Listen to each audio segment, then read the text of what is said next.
Halo semuanya, untuk materi kali ini kita akan membahas mengenai ketentuan bisnis yang berlaku terkait dengan penyerahan hak milik barang dan insentif pelunasannya.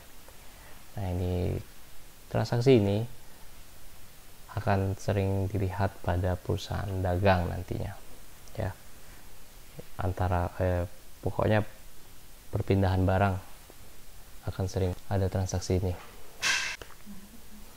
Baik, untuk daftar materi yang pertama kita nanti akan membahas penyerahan hak kepemilikan barang atau syarat penyerahan, insentif pelunasan atau syarat pembayaran. Yang pertama untuk penyerahan hak kepemilikan barang atau syarat penyerahannya. Jadi ini perlu kita ketahui karena di perusahaan dagang barang yang dari penjual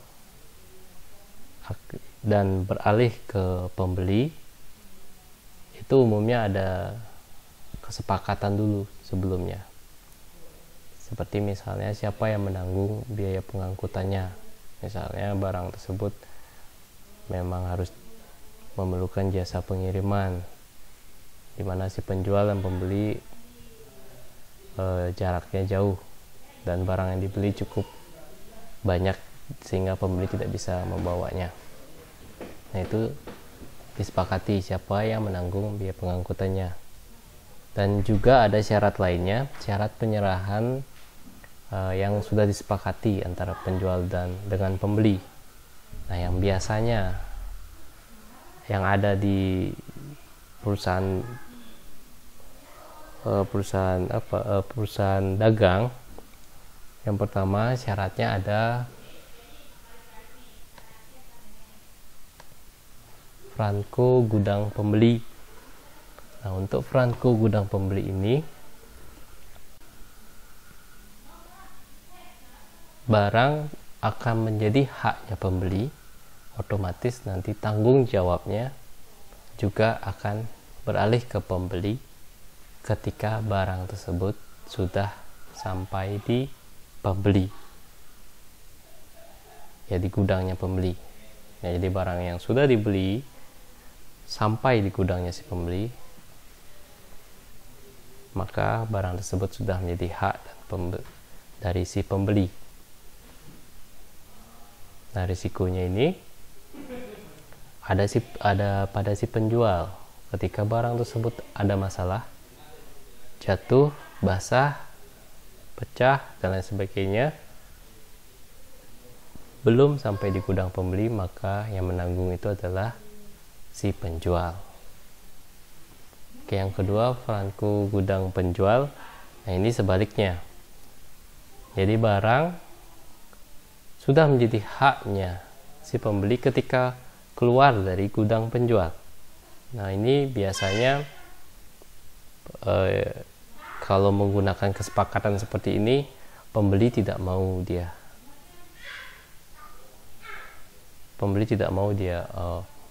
menggunakan jasa kirim dari si penjual. Bisa jadi pembeli langsung yang mengambil barangnya kalau franko gudang penjual. Artinya nanti si pembeli akan mengecek barangnya secara penuh, secara detail, namun harus di gudangnya penjual. Kalau di luar itu penjual tidak mau tanggung jawab. Tapi kalau kita menemukan barang tersebut sudah rusak pada saat pemeriksaan di gudangnya penjual, maka penjual yang harus mengganti dengan yang lebih bagus, yang lebih baik, yang lebih layak. Yang ketiga, free on board shipping point. Nah, ini biasanya kesepakatan ini terjadi pada ini ya, jalur laut ya, pengiriman melalui laut. Nah, ketika kalau yang free on board shipping point, barang tersebut sudah masuk kapal, penjual sudah memasukkan itu ke kapal, itu sudah menjadi tanggung jawabnya si pembeli. Ya sudah, penjual sudah selesai. Kalau ada apa-apa dengan barang di laut itu sudah menjadi haknya pembeli dan tanggung jawabnya pembeli. Sedangkan yang keempat, si penjual yang keempat ini free on board destination point. Si penjual mengirimkan barangnya ke kapal. Nah, itu masih tanggung jawabnya penjual. Nah, kapalnya tersebut berangkat, tiba di destination. Nah, tiba di tempat tujuan, di tempatnya si pembeli, maka itu sudah tanggung jawabnya pembeli. Misalnya Jawa, Bali. Si penjualnya Jawa, nyampe di Bali. Pada saat di Jawa, itu tanggung jawabnya penjual. Di laut juga tanggung jawabnya penjual. Sudah sampai di Bali, itu tanggung jawabnya si pembeli. Seperti itu. Yang terakhir, cost, insurance, and freight. Ini perjanjian yang berisi syarat bahwa si penjual akan memberikan asuransi pengiriman dan menanggung seluruh biaya pengiriman. Nomor 5 ya. Nah, jadi itu syarat-syarat penyerahan barang ya, yang bisa jadi nanti bahan dasar untuk mengetahui barang ini biayanya apa saja nanti, sebelum nanti kita mencatat di akuntansi pembelian atau penjualnya nanti. Entah nanti dari sisi penjual atau pembeli, kita tahu nanti cara mencatatnya. Kurang lebih umumnya ada 5 ini. Nah, yang selanjutnya bagaimana dengan pelunasannya? Kalau sudah ada transaksi, maka ada pelunasan. Nah, untuk pelunasan itu mekanismenya ditentukan dari penjual dan pembeli, jadi berdasarkan kesepakatan. Apa saja syarat pembayaran yang dikenal dalam perusahaan? Jadi di perusahaan dagang ada 2 ya, tunai dan kredit. Nah, tunai ini pembayaran dilakukan pada saat barang diserahkan dari penjual kepada pembeli. Pokoknya sudah lunas, mau bayar pakai uang ya, mau pakai transfer atau apapun, intinya si penjual harus sudah tahu transaksi itu sudah bisa dicek lunasnya pada saat itu. Mau pakai e-money dan sebagainya, itu sah, itu masih tunai. Tapi kalau pakai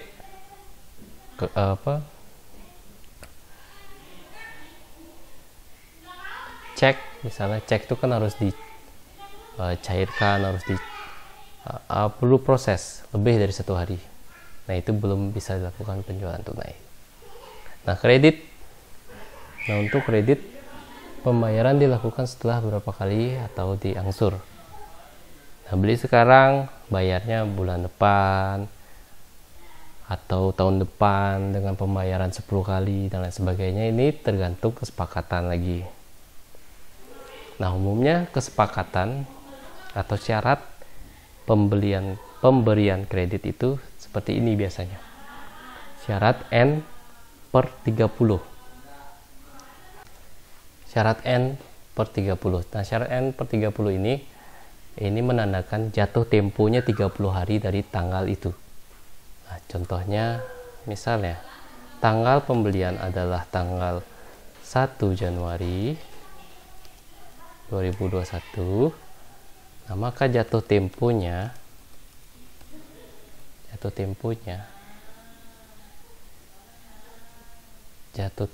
jika menggunakan syarat N/30. 1 tambah 30, 31 Januari. Nah, ini kebetulan ada tanggalnya ya. Kalau tidak ada tanggalnya, ini tanggal 2 Februari, tanggal 1 Februari itu ya, pakai bulan depannya. Nah, selanjutnya seperti itu. Yang kedua syaratnya 2/10, N/30 masih sama ya, 2/N,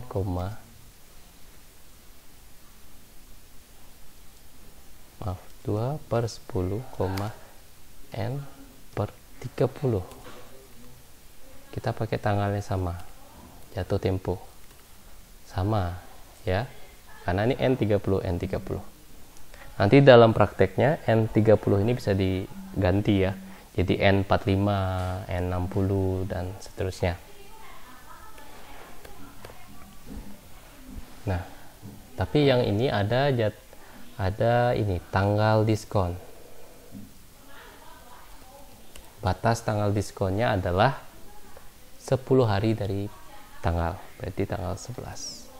Ini akan dapat diskon 2%. Mendapatkan 2%. Ya, berapapun itu nanti angkanya. Misalnya kalau 10 juta berarti 2%-nya sekitar 200.000. Ya. Nanti kan dapat 200.000 seperti itu. Yang kedua syarat EOM. Nah, untuk EOM ini masih kita pakai tanggal yang sama. Jatuh temponya berapa? 31. Sama. Kenapa bisa sama? Ini kebetulan saja ya. Untuk end of month itu dia mengambil akhir bulan di periode berjalan. Kalau misalnya ini saya rubah menjadi tanggal 10, ya tetap jatuh tempo 31. Tapi kalau ini berbeda karena ini penambahan. Nah, ini penambahan yang kedua ini. Sedangkan ini pokoknya akhir bulan itu yang dijadikan. Tanggal diskon tidak ada. Ya. Oke, yang selanjutnya syarat N per 10 N EOM. N per 10, EOM. Jatuh temponya bukan 31 Januari, tapi ditambah 10. Berarti 10 Februari 2021. Di akhir bulan ditambah 10. Nih, tambah 10 ini. Seperti itu, tanggal diskon tidak ada. Selanjutnya yang terakhir syarat 2 per 10 EOM. 2 per 10 EOM. Nah, kalau ini artinya jatuh temponya bukan 10 Februari tapi 31 Januari, tetap ya di akhir bulan. Nah, lalu apa arti 2 per 10? 2 per 10 ini adalah tanggal diskon. Diskonnya adalah 10 hari dari tanggal 10, berarti 20 Januari 2021. Dapatnya berapa? 2%. Nah, ini kalau bukan, ini kalau misalnya 5 boleh, jadi ini 5%. Nah, seperti itu.